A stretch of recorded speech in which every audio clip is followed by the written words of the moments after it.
a este su espacio de la receta médica a todo el pueblo dominicano, los dominicanos de aquí, de allá, mi querida compañera, la doctora Yoselyn Sánchez, a nuestro querido amigo Roberto Díaz, que ya está en camino, ¿verdad? Y nosotros estamos muy contentos de estar aquí en esta mañana. Muy buenos días, doctora.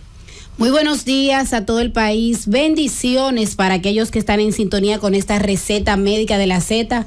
Hoy martes 14 de junio, doctor. Así es. Bendiciones. Hoy es martes 13, doctor. Ay, martes 13. Así es. Le aumenté lo que pasa es que ese número 13, así. No, sabe. doctora, es un día especial, muy especial ese martes 13. Este es el día que hizo el Señor. Amén, le adelanté un día porque usted sabe que hay gente con ese número martes 13. No, exactamente. Que hay gente no por el 13, sino por los martes y los viernes. Los martes que 13, ¿verdad? Que son supersticiosos. supersticiosos. Doctora, que la gente, el subconsciente. Cuando uno no solamente cree... eso, que lo toman para hacer un sinnúmero de cosas, doctora, que no están acorde. Así mismo es, doctor. Con la realidad. Cuando uno no cree en esas cosas, así como que el subconsciente le cambia la fecha. Así es. Para no mencionarlo. Pero de verdad que sí, bendiciones para todos aquellos que están con nosotros en sintonía. Reiterarles que este es un programa de salud, que estamos dispuestos a llevarle todas las informaciones. Decir que debemos de mantener la prevención en cuanto a lo que es el cólera. En Haití, doctor, sigue esta alerta y la vigilancia epidemiológica por parte del Ministerio de Salud Pública. Tener higiene ante todo. Todo lo que usted se vaya a comer, las frutas, lavarlas, higienizarlas bien todo. Y lo crudo, hervirlo bien, doctor. Es una contaminación que es a través de la comida. Oro fecal, si usted va al baño, lavarse bien las manos. Y decir que siguen las altas temperaturas, doctor Víctor Calderón. Bueno, doctor. Está en 30 con una sensación térmica. A ponerse ropas frescas, a tomar agua aunque no tenga sed, a evitar esas comidas muy condimentadas. Si usted no puede salir o exponerse en horario de la mañana hasta las 4 de la tarde, no salga. Quédese en su casa. Y es una observación, doctor Calderón, no sé si usted estaría de acuerdo, pero me llamó mucho la atención en un semáforo que estaba funcionando, y que no había que agilizar el tránsito, porque a veces sí se justifica la MET que agilice el tránsito, pero con este calor, yo me puse en el lugar de esa persona que estaba ahí, de ese AME, con este calor sin necesidad de estar ahí dando paso, vuelvo y reitero, el semáforo estaba funcionando, no había por las vías aledañas, no había que agilizar el tránsito. Entonces, a las autoridades de la MEA, atención, que con este calor vamos a darle un chancecito, ver el ejemplo de lo que pasó en Londres, que se desmayaron 3 guardias. Usted se imagina un AME ahí con este calor, en el medio de la calle. Una persona me dijo, doctora, ese es su trabajo. Doctora, ya en junio que estamos. Me dijo una persona, julio, agosto y septiembre. Me dijo así de forma fuerte, ese es su trabajo. No. Si el semáforo está funcionando y si en ese momento no tiene que agilizar la vía, ¿por qué estar ahí en el medio del sol? A sabiendas de cómo está la temperatura y la ropa que usan. Entonces hay que hacer un poquito empático, y hacer una planificación para que nuestros servidores públicos que están ahí dando el todo por el todo en las calles, no se le afecte su salud. Eso es así, doctora. Resulta que las temperaturas van a continuar según los pronósticos. Vienen alrededor de unas 4 o 5 tormentas para el próximo mes de julio, según han anunciado los expertos. Pero hay que recordar que República Dominicana es una isla bendecida, doctora. Así es. Una isla bendecida donde hay muchos hombres y mujeres que dan muchas rodillas. Y esas bendiciones son muy, muy, muy recibidas ya en el trono. Y eso es bueno. Pero también hay que recordar a los amigos, doctora, y sobre todo a los hombres que tienen mucho miedo, temor de colocarse su protector solar. Sí, hay que ponérselo, ese protector solar, porque hasta las 5 de la tarde la Organización Mundial de la Salud está recomendando el uso de ese protector solar, porque recuerden que también el cáncer de la piel viene por esa puesta de ese sol directo, ¿no? Y avejenta, la exposición también al sol y las manchas que puede causar. Tomar agua, hidratarse bien, ropas frescas. Aunque blancas. No tenga sed, señores, debe de tomar agua. Y como bien usted mencionó, doctora, Haití tiene un gran brote de cólera y nosotros, pues, como isla vecina, ¿verdad? Pegadito ahí en la frontera, sobre todo tenemos que avisar a nuestros amigos que están viviendo en la frontera, resguardarse bien. lavarse bien las manos, no consumir alimentos crudos, y las frutas, usted las ve, no se las vaya directo a la boca, usted tiene que lavarla, porque las frutas, si usted se las come así, posiblemente usted no sabe quién le puso la mano, si estaba contaminado con una de esas enfermedades. Y es importante que usted pueda, ¿verdad?, de una u otra manera mantener la higiene para alimentar. Si hay personas que tienen esa costumbre, los masculinos van al baño y quizás por la rapidez no se higienizan las manos. Todo comienza por las manos. Así es, doctora. Queremos darle una bienvenida a un ser muy especial que acaba de entrar a esta tribuna, y es nuestro querido Roberto Díaz. Sea usted bienvenido a este programa, Roberto. Aquí en la receta médica de la Z, como siempre, orientando a la sociedad dominicana. Así es, nuestro coordinador. En este martes 13, Roberto. Así es. Bueno, parece que un poco supersticioso usted, ¿no? Yo dije 14, porque como brincó el 14. Brincó. Sí. Bueno, como siempre, ustedes con interesantes invitados. Así es. Sumamente interesantes en el día de hoy. Tenemos una invitada especial. Así es, tenemos una invitada especial, es una médico graduada en la Universidad Autónoma de Santo Domingo, es una médico pediatra, especialista en la perinatología, además es una estudiante maravillosa, fue una estudiante maravillosa, y además tiene como importante que es una metodología de investigación, científicamente le gustan las investigaciones, y tiene a su cargo la atención vespertina de la emergencia de uno de los hospitales más complejos que tiene República Dominicana, y sobre todo el Gran Santo Domingo, el distrito, vamos a decir, la provincia de Santo Domingo Oeste, que es el Hospital San Lorenzo de los Minas. Con nosotros la doctora Silveria Alcántara. Sea usted bienvenida a este importante programa, La Receta Médica. Buenos días, muchísimas gracias por la invitación. De hecho, es un honor que realmente doy muchas gracias a Dios por la oportunidad del poder compartir con ustedes aquí para toda la nación. Doctora, usted mencionó el doctor Víctor Calderón, que está en la emergencia del Hospital Complejo San Lorenzo de los Minas de 4 a 8. Nos gustaría saber cuáles son las principales patologías a nivel de la niñez que se maneja actualmente en dicho hospital. Bien, naturalmente, como son las enfermedades prevalentes de la infancia, en primer lugar las infecciones respiratorias agudas. Dentro de ella, la neumonía, que siempre se ha mantenido en primera línea, y por supuesto, la enfermedad diarreica aguda.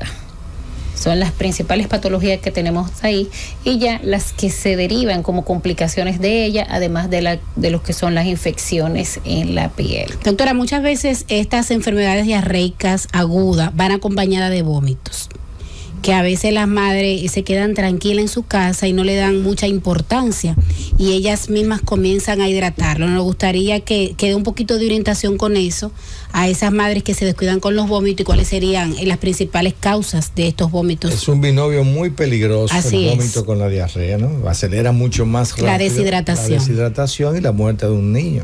Exacto. Primeramente, la parte del vómito como tal se puede convertir en una patología potencialmente mortal. Exacto, porque si un niño tiene diarrea, pero tiene hábil lo que es la vía oral, y con buena tolerancia, puede compensarla de manera satisfactoria dentro del hogar. Pero si además de eso está vomitando, no tiene cómo compensar esas grandes pérdidas. Entonces, cuando se combina vómitos y diarrea, entonces el pronóstico puede ensombrecerse seriamente. Doctora, hay algo que no sé si es un mito o una realidad de algunas madres que cuando ven ciertos cuadros precisamente dicen es que está trabajando las piececitas de los dientes. Así es. Y precisamente esto a veces hace que se queden en el hogar, traten ellas de manera automática de hidratar al niño. ¿Qué hay de cierto? Que quizás haya una correlación con la dentadura de los niños con estos cuadros diarreicos. Bien, a modo general, lo que tiene que ver el cuadro diarreico, siempre hay que buscarle una causa. Con una patología básicamente intraabdominal asociada a parasitosis o por virus, que son los más frecuentes precisamente en la edad en que se presenta la dentición. No es que precisamente porque empezó la dentición entonces va a presentar diarrea. En cualquier caso, lo ideal es que inmediatamente se presente el primer cuadro de diarrea o de vómito, se asista al centro de salud más cercano. desde la primera manifestación. Hay padres y madres que tienen un alto nivel de tolerancia, sobre todo a los vómitos. Doctor, ¿y cuáles son esas causas principales de esos vómitos? ¿Y a qué edad son mucho más peligrosos? Que las madres a veces, y eso yo lo he visto, tratan de quedarse con sus hijos en la casa y ya cuando llegan a la clínica, pues llegan con un bebecito prácticamente en un estado muy crítico.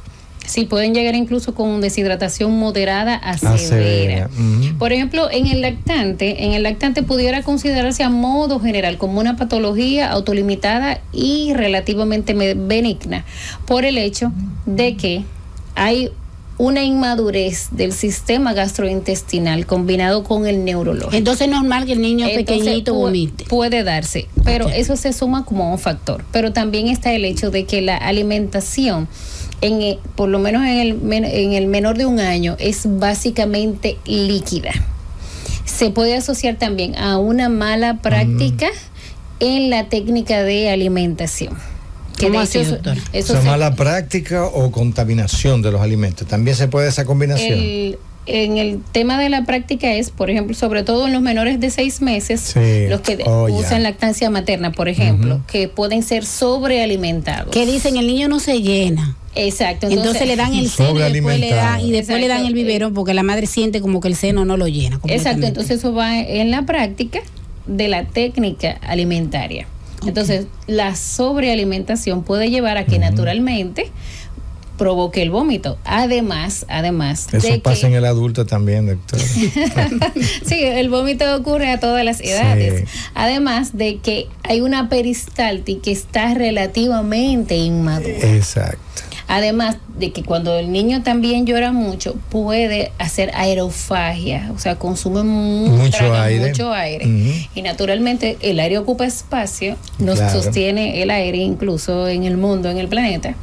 Y entonces lo sustituye por el alimento y le puede provocar los vómitos. Doctora, dependiendo de las características de los vómitos, ¿se puede hacer algún diagnóstico de una patología?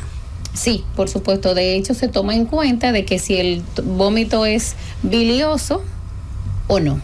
¿Cómo bilioso, doctora? O sea, los que tienen como una coloración amarillo verdoso. Sí, sí, amarillo o verde o un tono esmeralda. Bien. Entonces esa es una patología. Si están antes o después de la ampolla de Vater. Y si es así como en forma de proyectil, ¿en qué pensaríamos? Exactamente. Se toma en cuenta lo que es si está antes o si son biliosos o no. Si son agudos o crónicos. O sea, si son de pocas horas, de pocos días o incluso de meses. Porque en los niños mayores existe un arte de que pueden aprender a vomitar. Claro que sí. Y se puede asociar a estados psicológicos de situaciones de estrés e incluso de manipulación de los tutores, del ambiente para llamar la atención. Pueden provocarse tranquilamente los vómitos. Entonces hay que irlos asociando. También hay un síndrome emético cíclico de que el niño de manera mensual hace una crisis de vómito que incluso necesita. Mire, me llama la atención, Roberto, con eso del vómito, Pérez, de la manipulación, porque a veces nosotros como madres, el niño está vomitando y le dicen eso es una malcriadeza. Entonces usted dice que de forma psicológica, ¿cómo yo como madre debo de ponerle ojo a eso? Porque a veces dice, no, eso lo hace de malcriadeza, vomita cada vez que está llorando. ¿Cómo yo identifico si es de una forma psicológica o si es una patología como madre que nos oriente? Lo ideal es naturalmente llevarlo a la consulta desde la primera eventualidad. Entonces, a partir de ahí y del historial de cuándo se produce ese vómito, entonces referirlo a una consulta de gastroenterología, de psicología e incluso de neurología. Porque se puede dar el caso, pero también hay casos de tumores cerebrales. Claro. Meningitis, meningoencefalitis. O sea, que inducen al vómito de una característica tipo proyectil. Y fíjese, doctora, que las madres casi siempre relacionan el vómito con la fórmula que se le da al niño. Con las leches estas que con el tipo de leche. Con el tipo de leche. Inmediatamente algunas lo que proceden es cambiar la leche y a veces continúa pasando y siguen cambiando. Que son alérgicas, de una vez comienzan a tomar el tema de la alergia, ¿no? La las madres casi siempre relacionan esto con la fórmula, doctora. ¿Qué tanto tendría esto que ver? No siempre, porque no, sí es cierto que hay un estado agudo de la producción de vómitos y puede estar asociado a procesos alérgicos y de intoxicaciones. Pero siempre hay que revisar la técnica de alimentación. Que porque un producto, una leche puede estar sobresaturada, o sea, de que use la medida inadecuada de agua o del solvente, del disolvente. Entonces, que se le eche más. Pero también y cuando sucede lo contrario, doctora, que los niños tienen esa constipación, a veces hasta aguda, doctora. ¿Qué se procede a hacer? La famosa candelilla, doctora, que se siguen usando, ¿no?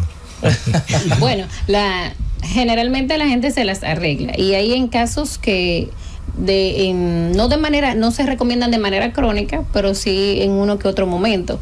Pero en el caso de la constipación, sobre todo en el lactante que tiene la dicha de que la madre le dé lactancia materna, el tema es la dieta de la madre.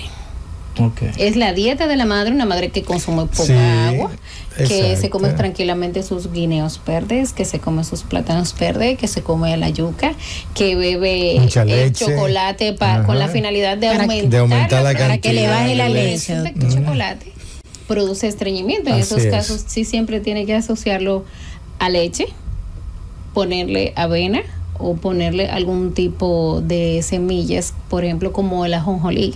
Que ayudan a mejorar la digestión de la madre de manera subsecuente, así como también la ciruela, el contenido que viene de la leche, la piña. Entonces, se mejora la vida de la madre, se mejora la vida del hijo, inmediatamente con el tema de la constipación. Muy bien. Doctora, usted al principio estuvimos conversando de que usted está de 4 a 8 de la noche dirigiendo la parte de emergencia del Hospital San Lorenzo de Los Minas.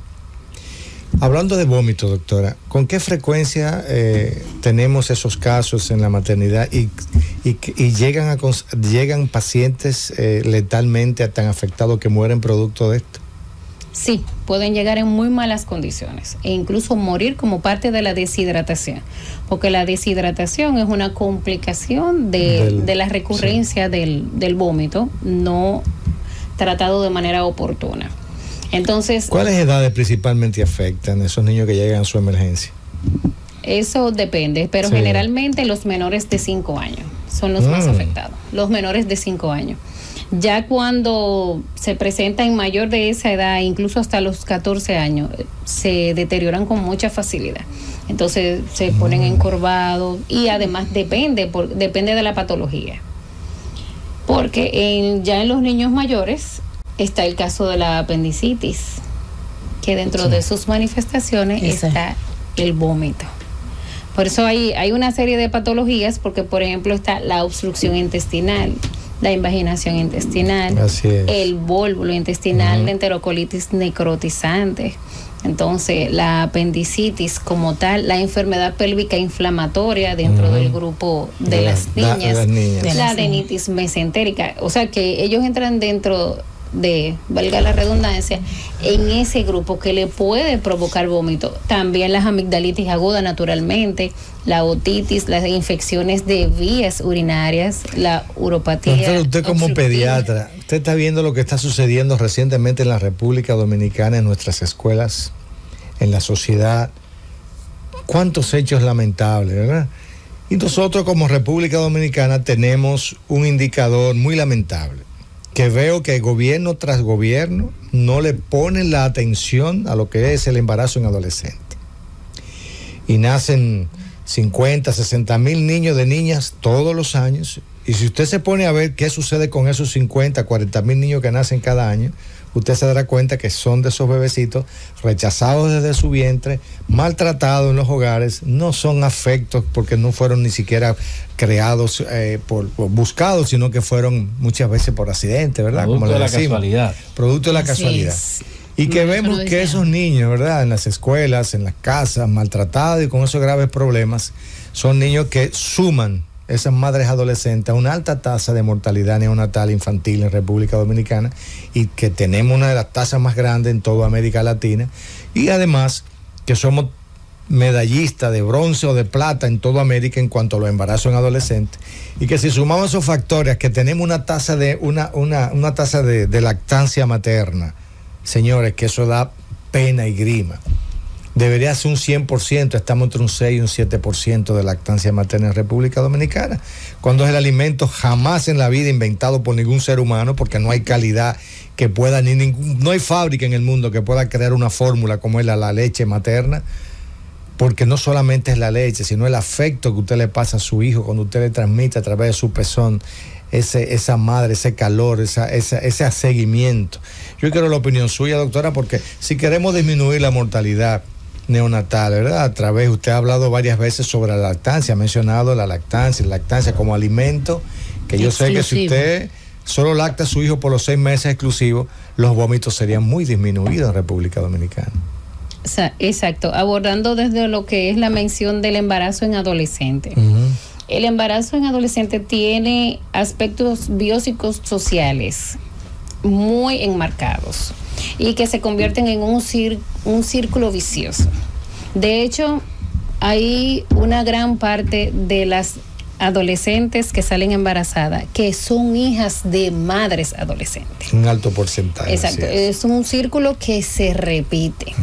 Naturalmente una madre que lo ve así, lo ve como normalidad y dice, no, yo también salí embarazada a tal y tal edad. Entonces, o ellas dicen, como mi mamá salió conmigo a los 16 años, eso no me puede afecta. prohibir a mí que yo lo haga. Exacto, igual. Vamos a parecer hermana dentro de un par de años. Así es. Por ejemplo. Entonces, dentro de esos aspectos está lo que es el nivel de formación del hogar. Porque hay una desintegración en el hogar en que solo una madre está criando a toda la familia, o en ocasiones solo el padre o solo la abuela. Y entonces, el ser humano es afecto. El ser humano es afecto y de alguna manera lo busca y también busca la aprobación, y de ahí entonces es que pueda que esté asociándose a tener relaciones sexuales como para llenar una especie de vacío. Entonces, hay que fortalecer lo que es la educación sexual a nivel de las escuelas, porque definitivamente hay que hacerlo. Porque de una manera u otra, o van a tener que aprender a abstenerse o trabajar lo que es el hecho de la planificación familiar. ¿Incide la lactancia en la reducción de la mortalidad neonatal, doctora, infantil? ¿De la lactancia? ¿La lactancia incide en la reducción de la mortalidad infantil? Claro que sí. ¿Verdad que sí? Claro que sí. Entonces, no podemos hablar, si tenemos una tasa tan alta de mortalidad infantil, es nuestra razón número 1, es que no tenemos programas especiales para educar a nuestras madres de la importancia de la lactancia materna. Bien, es que es más fácil educar niños que enderezar adultos. Y aquí con la lactancia materna en este país solo estamos enfocados con los adultos.